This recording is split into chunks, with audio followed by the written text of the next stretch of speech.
أنا عندي سؤالي هو: بتعملوا إيه مع الشخصية المذبذبة المتردد في كل حاجة، اللي في أبسط الأمور؟ انتوا مثلا عايزين تروحوا تقعدوا في أي كافيه، يقولك لا تعالوا نروح سينما. طب أوكي تعالوا نروح سينما.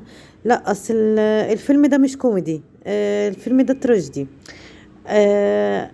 صعب.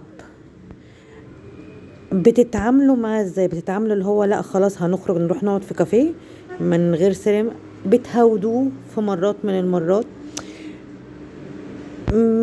ما بتقعدوش خالص؟ بتعملوا ايه؟ بتقعدوا تتكلموا معاه؟ اوقات كتيرة الكلام مع الشخصية المذبذبة بيبقى صعب، لان هو خايف ومتردد من كل شيء. لو قابلتوا الشخصية دي في حياتكم انتوا بتعملوا ايه؟ هستنى منكم الإجابة بسرعة.